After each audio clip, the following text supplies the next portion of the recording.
Everyone. Just wanted to do a little update for last week. This is my actual third recording at this, so hopefully this one works. First one lost power to my computer, and the second one was all muffled because I had a piece of paper over the microphone. So hopefully this one works out okay. So um, one thing I wanted to mention, I was just noticing in grading some of the ed puzzles from last week, there seems to be a little bit of confusion on regulation versus law. So regulation, I was actually the first ed puzzle question from last week, and whether a regulation is actually something that is that needs to be enforced or can be enforced from a legal perspective. So a law is obviously a law. It's something that if you were to break it, it's illegal, inherent in the name. But a regulation, so those are those things that, like the HIPAA security standards, the HIPAA privacy standards, those are those types of things that a government agency is actually going to create a proposed rule, publish it in the Federal Register. We're all able to comment on, and then they're going to publish a final rule. Now, there are some regulations that have no teeth, that are not enforceable really, because they don't have any enforcement rules behind them. You do need some sort of an enforcement rule. However, a good majority of regulations, government regulations, are enforceable based on the original law that created it, based on enforcement rules that have been put in place. And HIPAA is a good example. HIPAA violations carry hefty penalties, so hefty civil monetary penalties. There can be some really significant penalties put against organizations that violate HIPAA. So in HIPAA in itself, it's not the law that's being violated, although technically it is, but it's the standard. It's the regulation that you're violating, because the law just set in place the general overall rule that within the administrative simplification that we were going to create a higher standard for security and privacy, etc. But it's the regulation, it's those specific rules that are being violated. So it's important to consider that yes, in fact, in many situations, that those regulations are actually as good as a law, and keep that in mind, because in some instances they do have criminal enforcement standards behind them, and you could wind up in jail for violating a regulation as opposed to a law. So, because oftentimes when you're violating the regulation, you are in fact also violating the law in the long run. So I did want to talk about our discussion boards. So our discussion boards, we were discussing HIPAA and the HIPAA security standards, specifically the issue with regard to security and encryption. So currently the HIPAA security standard considers encryption as an addressable standard. So addressable means that it's something that can be done, but it doesn't have to be done. It is up to every organization, every covered entity, to address HIPAA security, to be sure that individually identifiable health information is protected, and that electronic progeny of that information is protected, and the security is maintained. However, it does not say that it has to be encrypted. It says that encryption technology is considered an addressable standard, meaning that you can use encryption if it is appropriate for your organization, but it is not required. Now, within that standard, there are some technical standards that are required. For example, access control. So you have to have a unique user logon for every user. That is something that is a required standard. So everyone has to have their own unique user logon. You can't share. There were times when perhaps everybody at the front desk at a physician practice shared a password and shared a logon. It was front desk 1, and the password was password 1. So, everybody shared that, and that was the old days. That's the way we used to do things. I worked in in the health insurance industry, and we had claims 1, claims 2, claims 3, claims 4. Those were our user logons. And so, but and nobody knew who was using them. It was just whoever signed onto that computer. So, but that's just the way it was then.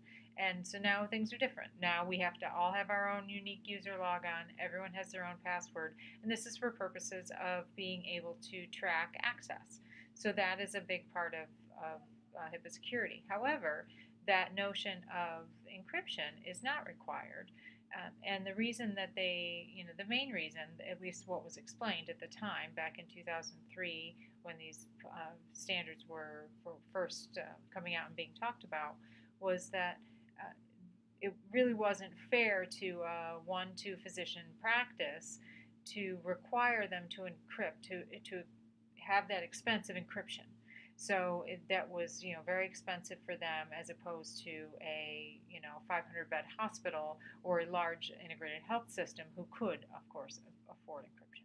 So it was a scalable a scalable solution based on your needs. But the problem now is if that one physician practice, let's say the billing manager of that one physician practice decides they want to type some PHI, and PHI is not just a medical record, but it could be a physician or a patient's name, date of birth, and billing or home address. That is PHI.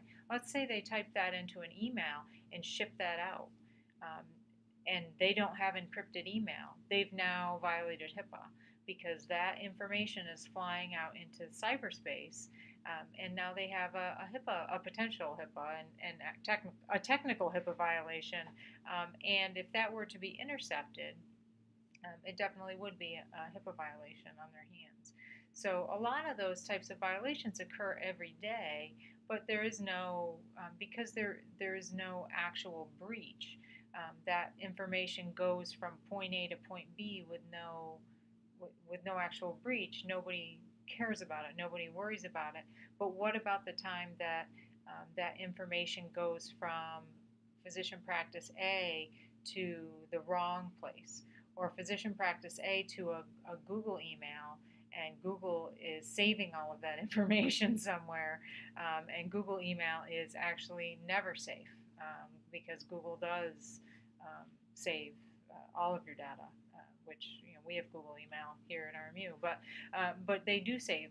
Google is never considered to be a safe source without some other type of overlay. They do make overlays for those types of email sources. But in any case, you do need to address those types of issues, such as email and other sharing of information.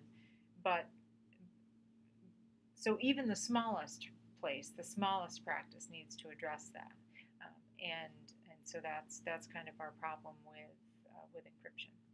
Uh, so that's why it is addressable, but it's really not addressable depending on how, what other way is there to share information if you're not encrypting it, if you're sharing information in that way.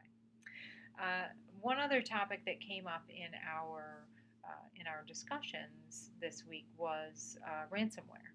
So there was a discussion about ransomware, the WannaCry issue that was big in the media. A lot of hospitals and health systems were hit with the WannaCry ransomware, where it's a phishing attack. Someone within the organization will unfortunately fall victim to this phishing attack, and then this malware will get into your system and actually hold hostage some of your data. Often part of your electronic health record, maybe sometimes part of your patient financial records, hold for ransom that data. Well, here's the good and the bad of that. If you encrypt your data, they actually, it's encrypted data. So technically, it's not a HIPAA violation. If they have that data, you won't. You've obviously got a problem because they're holding your data for ransom. But if you have your triple redundant backup, you'll be able to reload your system, and hopefully you'll have no downtime. and you can tell those guys to pound salt because you have encrypted your data, and hopefully you have strong encryption. Hopefully you're following the NIST encryption guidelines, which the National Institute for Standards and what is NIST?